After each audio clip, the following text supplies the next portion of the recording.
Singareni collieries Bhupalpally ఏరియాకు August నెలలో సంస్థ నిర్దేశించిన టార్గెట్ 2,61,700కు గాను 1,74,641 బొగ్గు ఉత్పత్తి సాధించి 67% నమోదు చేయడం జరిగిందని area general manager Habib Hussain తెలిపారు. సోమవారం భూపాలపల్లి ఏరియాలోని జీఎం కాన్ఫరెన్స్ హాల్లో ఉత్పత్తి ఉత్పాదకతపై అలాగే కార్మికుల సంక్షేమానికి సంబంధించిన వివరాలను GM Habib Hussain press meet లో వెల్లడించారు. గత నెల వర్షాల వల్ల కొంత బొగ్గు ఉత్పత్తికి అంతరాయం కలిగిందన్నారు. అయితే సెప్టెంబర్ నెలలో సంస్థ ఇచ్చిన టార్గెట్ 3,58,700 టన్నులు సాధించాలంటే ప్రతిరోజు సుమారు 12,000 టన్నుల బొగ్గు ఉత్పత్తి ఛేదించాలని, దీనికి కార్మికులు సహకరించాలని కోరారు. ఈ సమావేశంలో ఐఈడి జ్యోతి, పర్సనల్ మేనేజర్ మారుతి, అకౌంట్ అధికారిని సురేఖ, డివైపీఎం శ్రావణ్ కుమార్లు పాల్గొన్నారు. అందులో ఆగస్టు నెలలో కొన్ని ఏరియాల కంటే మన భూపాలపల్లి ఏరియా కూడా మంచిగానే నడిచింది. ఇక్కడ అంటే వర్షాలు కంపేర్ టు ప్రీవియస్ ఇయర్ తక్కువ ఉన్నాయి కాబట్టి వేరే ఏరియాల్లో కొన్ని చోట్ల మనకంటే తక్కువ, అంటే 48, 76, 59% అట్లా ఉన్నాయి. ఒక 5-6 ఏరియాలు కాకుండా మనం కంపారిటివ్లీ బెటర్ పొజిషన్లోనే ఉన్నాం.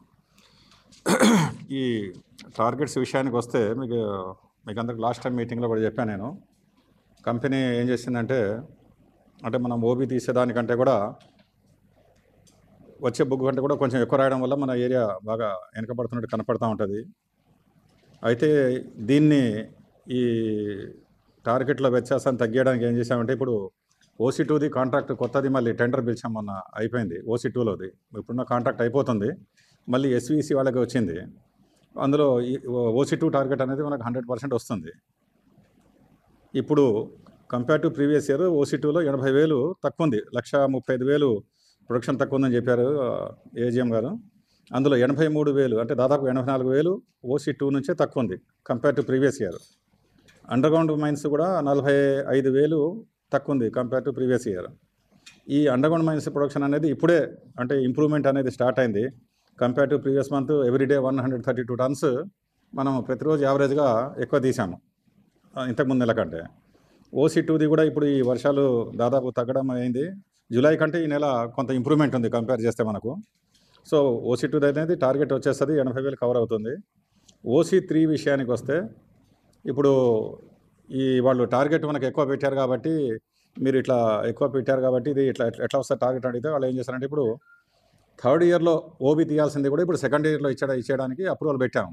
అది వస్తే ఒక ఇంతకుముందు 15 లక్షలు వస్తుంది అనుకున్నది 18 లక్షల వరకు వచ్చే అవకాశం ఉంది, ఏది వీళ్ళు టార్గెట్ ఎక్కువ పెట్టిన దాంట్లో. తర్వాత థర్డ్ కాంట్రాక్ట్, ఇప్పుడు ఒక కాంట్రాక్ట్ అయిపోతుంది OC3లో, దానికి బదులు కూడా కొండంపల్లి విలేజ్ భూములు కొనకపోతే కాంట్రాక్ట్ ఇవ్వలేమనే ఉద్దేశంతో ఆపారు ఇంతకుముందు. కొండంపల్లి విలేజ్ భూములు ఈ లోపల మనకు స్వాధీనం కాకపోయినా సరే నడపడానికి వేరే ఏర్పాట్లు చేశాము. అది 3వ కాంట్రాక్ట్ కూడా, అంటే ఈ నెలాఖరు కల్లా, అంటే వచ్చే అక్టోబర్ 7వ తారీఖు బోర్డు మీటింగ్ ఉంది. అందులో అప్రూవల్ తీసుకొని 3వ కాంట్రాక్ట్ కూడా ఇస్తున్నారు. ఇంతకుముందు 25 లక్షలు ఏదైతే రాదనుకున్నామో దాంట్లో 20 నుంచి 22 లక్షల వరకు వచ్చే అవకాశం ఉంటుంది. ఒక 3 లక్షలు మనము టార్గెట్ పెట్టిన దానికంటే తక్కువ వచ్చే అవకాశం ఉంది. ఎందుకంటే ఓబీ 100% తీసినా కూడా 3 లక్షలు అయితే మైనస్ ఉంటుంది. కంపేర్ టు ప్రీవియస్ ఇయర్ ఈ సంవత్సరం డెఫినెట్గా మనము ఎక్కువ ఉత్పత్తి సాధించే అవకాశం ఉంటుంది.